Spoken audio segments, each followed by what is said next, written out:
కిరణ్ గారికి అమ్మా హాయ్ అండి.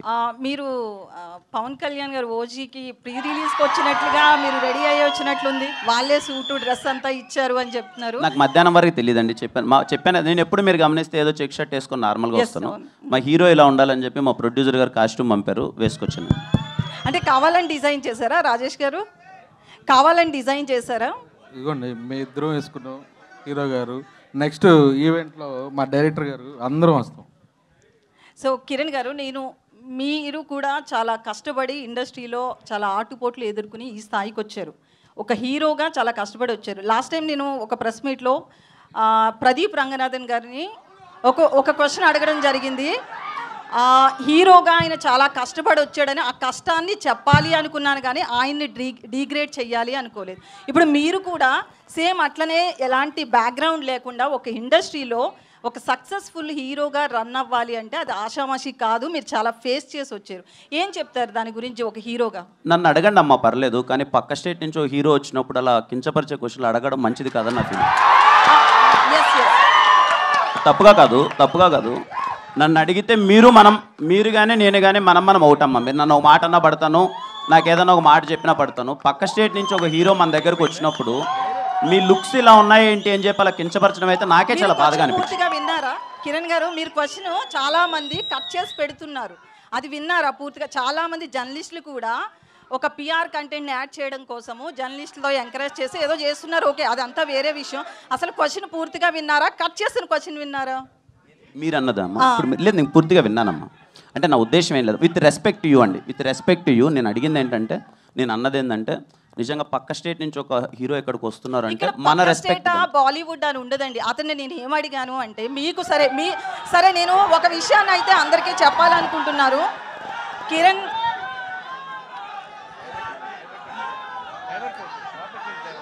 ఒక్క నిమిషం, సారీ అండి, మీరు అడగండి ప్లీజ్, మీరు అడగండి. నేను ఒక హీరో కష్టపడిన దాన్ని చెప్పించాలి అనుకున్నాను, కానీ ఆయన నేను తక్కువ చేయాలనే ఉద్దేశం నాకు లేదు.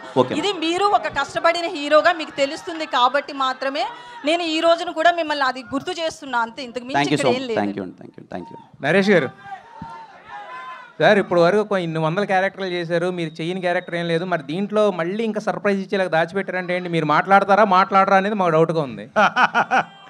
మాట్లాడటమే కాదు, ముట్టుకుంటాను, పట్టుకుంటాను, అవి చేస్తారు, దానికి మాటలతో చాలా ఉంటాయి. మరి ఏముంటే మీరు చూస్తారు సార్. వాటికి మాటలతో పనే ఉంది సార్. ఏంటి అవన్నీ చేయడానికి మాటలతో పనే ఉంది. మాటలతో పని ఏదైనా మాటలతోనే మొదలవుతుంది కదా, అది లేకుండా చాలా కష్టం. Anyway that's that. A sir, నిన్న ఆల్రెడీ కిరణ్ గారు మీ ట్రైలర్ చూపించారు, అప్పుడే నాకు చెప్పాను ప్యూర్ వైబ్స్ అని చెప్పి. ఈ సినిమా గురించి మీతో మాట్లాడాం, రాజేష్ గారితో మాట్లాడడం, చాలా మాట్లాడాం. జస్ట్ ఆల్ ద బెస్ట్ చెప్పడానికి మాత్రం వచ్చాను. బిగ్ స్క్రీన్ మీద దాని ఇంపాక్ట్ అనేది 10 times ఎక్కువగా ఉంది. All the best for the కేరాంప్ unit. Thank you so much అన్న. Kiran sir. Hi sir. Hi అండి. ఇప్పుడు మీరు పెద్ద మనసుతోని పక్క రాష్ట్రం నుంచి హీరో వస్తే గౌరవించాలని చెప్పారు.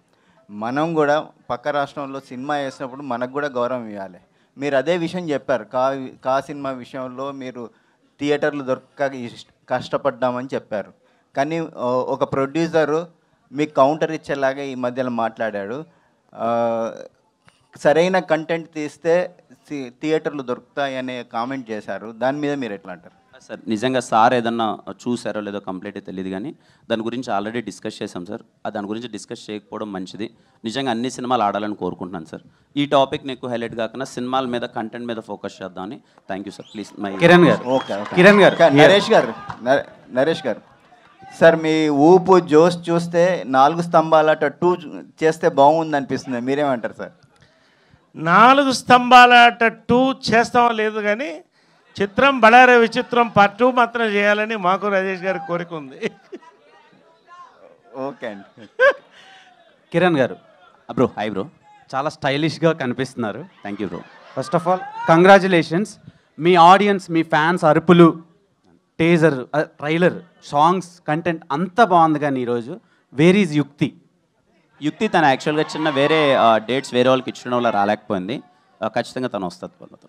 ఓకే. అండ్ నాని డైరెక్టర్ గారు ఒక మేమర్ నుంచి డైరెక్టర్గా ఛాన్స్ ఇచ్చే హీరోలు చాలా తక్కువ మంది ఉన్నారు. సో అందులో మీరు ఒకళ్ళు. ఏం చూసి ఈ ఛాన్స్ ఇచ్చారు? అంత కాన్ఫిడెన్స్ ఏంటి? ఏ లేదండి, అంటే నా ఉద్దేశం ఏంటంటే అది మీమర్ అయినా సరే ఫార్మర్ అయినా సరే నా దగ్గరకు వచ్చి ఎదురుగా కూర్చున్నప్పుడు 2 గంటలు నన్ను ఎగ్జైట్ చేసి కథ బాగుంది అనిపిస్తే నేను బ్యాక్గ్రౌండ్ ఏది చెక్ చేయనండి. ఎక్స్పీరియన్స్ ఎంత ఏది ఉందని నేను చెక్ చేయను, నేను ఇస్తానండి. అంతే, థ్యాంక్ యూ. సో ఓకే, ఇప్పుడు ఈ పండక్కి 4 సినిమాలు వస్తున్నాయి. ఈ 4 సినిమాల్లో మీకు బాగా నచ్చిన ట్రైలర్ ఏంటి? అంటే లేదండి, దేన్ని తక్కువగా ఈ స్టేజ్ మీద ఉండి యాజ్ ఎ హీరోగా ఉండి వేరే దాన్ని కంపారిజన్ చేసి నేను కాంపిటీషన్లో నేను ఉన్నాను కాబట్టి దాని గురించి మాట్లాడకూడదు. సారీ బ్రో, దానికి ఆన్సర్ నేను చేయలేను. ఓకే. అండ్ డైరెక్టర్ గారు సార్, ఈ సినిమా సోలో హీరో ఫిలిమా మల్టీ స్టారర్ సినిమానా? అంటే ఇద్దరిని అసలు నరేష్ గారిని ఇటువైపు కిరణ్ గారిని స్టాండర్డ్స్ ఎక్కడ తగ్గకుండా చూపించారు. లేదండి, అంటే మేము ఇంకా ఏం అవ్వలేదు, వాళ్ళు ఆల్రెడీ స్టార్స్, వాళ్ళు ఆల్రెడీ ఆయన జెన్యున్గానే ఈ సినిమాలో చాలామంది స్టార్స్ ఉన్నారు. సాయి కుమార్ గారు, నరేష్ గారు, వాళ్ళు చాలా యాడ్ ఆన్ చేశారండి. సారీ నేను ఇంటరప్ట్ చేసినందుకు, బట్ దట్స్ మై ఫీలింగ్. వాళ్ళను ఈ సినిమాలో 1 to 10 కిరణ్, 11 తర్వాత అందరు రాసుకోండి, నేను చెప్తున్నా. కిరణ్ గారు ఒకటి అండి. అయితే హీరోయిన్ విషయంలో చూస్తే గనక సారీ అండి, నేను ఇంతకు ముందు ఇచ్చిన దానికి మీరు ఏమైనా ఇబ్బంది పడి ఉంటే ఐఎమ్ రియల్లీ సారీ అండి. ఆనెస్ట్గా అనిపించింది చెప్పి, యా ప్లీజ్ అడగండి. సో నేను అదే హానెస్ట్గా ఒక లైన్, ఆయన కించపరచాలని అడగలేదు, ఆయన కష్టాన్ని చెప్పించాలనుకున్నాను అంతే. అయితే హీరోయిన్ విషయంలో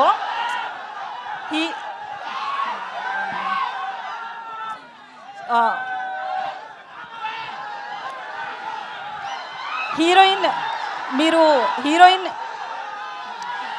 హీరోయిన్ క్యారెక్టర్ విషయానికి వస్తే ఆమెను చాలా క్రేజీగా మ్యాడ్గా చూపిస్తున్నారు కదా. ఒక హీరోయిన్ క్యారెక్టర్ విషయంలో మీకు అలా స్టోరీ నరేట్ చేసినప్పుడు ఎట్లా అనిపించింది? తీరా చూస్తే మీ మేడం వచ్చి చాలా సైలెంట్గా చాలా సపోర్టివ్గా ఉంటారు, స్టోరీ క్వైట్ ఆపోజిట్గా ఉంది కదా. సో మీకేమనిపించింది? అంటే ఈ కథ విన్నప్పుడు బేసిక్గా హీరోయిన్ సెంట్రిక్గా నడిచే కథ అండి. హీరోయిన్ క్యారెక్టరేషన్ ఎప్పుడైతే పట్టుకుంటుందో దాని చుట్టూ జరిగే కథ బేసిక్గా చాలా సెన్సిటివ్ థింగ్స్ కూడా ఉంటాయి దాంట్లో. అంటే ఒక అమ్మాయి ఇలా అంటున్నప్పుడు ఎలా రియాక్ట్ అవ్వాలి, ఏం లేదండి. 2 క్యారెక్టర్స్, ఒకడేమో రిచెస్ట్ చిల్లర్గా ఇలా ఉంటాడు, ఇంకొక అమ్మాయి ఇలా ఉంటుంది. ఇలాంటి క్యారెక్టరేషన్స్ రియల్ లైఫ్లో ఉన్నాయి. మనం ఏం మిస్ అవుతున్నామో అని చెప్పి ఒక ఫ్యామిలీ డ్రామా, ఎండుకు వచ్చేసరికి చిన్న ఫ్యామిలీ ఎమోషన్ ఉంటుంది. యా, దానికి థ్యాంక్ యూ. కిరణ్ గారు హాయ్ అండి. అన్న హాయ్. కంగ్రాట్స్ అన్న, చాలా బాగుంది థ్యాంక్ యూ. ట్రైలరు యాక్చువల్లీ ఒక ఫ్యాను, అంటే ఓజీ మూవీ ఫ్యాన్స్ కోసం అంటూ తీస్తున్నా అని ఒక స్టేట్మెంట్ పాస్ చేశారు. సో ప్రభంజనం అయితే అయింది. సో కిరణ్ అబ్బు గారు ఇంతకు ముందు కూడా అన్నారు అనమాట, ఫ్యాన్స్ కోసం నేను ఒక మూవీ తీస్తా అని అన్నారు. సో ఈ మూవీ మీరు ఒప్పుకోవడానికి మెయిన్ రీజన్ వాళ్ళ కోసం అనుకోవచ్చా? షూర్ షాట్ అన్న, నన్ను ఇష్టపడి నన్ను అభిమానించి అరే కిరణ్ ఇది కదా ఎనర్జీ, ఇదేదో మిస్ అవుతుందని అనిపించిన చాలామంది ఉన్నారు నా వరకు వచ్చింది. వాళ్ళందరి కోసం అన్న నా బెస్ట్ నేను చేశాను. నాకు నమ్మకం ఉంది మీరందరూ రేపు థియేటర్లో నవ్వుకుంటారని. జనరల్గా ఇది ఓవర్ మాస్ కనిపిస్తుంది ఎక్కువగా, అంటే మనకి ఎక్కువగా తెలుగు రాష్ట్రాల్లో మన కాలేజ్ డేస్లో ఇలాగ ఎక్కువ కనిపిస్తాయి కదా. బట్ కేరళ చూస్ చేసుకోవడానికి ఏంటండి రీజన్? అంటే క్యారెక్టరేషన్ కొంచెం కేరళకి వెళ్తే చిన్న బ్యాక్ డ్రాప్ మారుతుంది, ఒక చిన్న బిహేవియర్ తాలూకు ఎమోషన్స్ కానీ లొకేషన్స్ కానీ కొంచెం బాగుంటాయని అటు వెళ్ళామంత.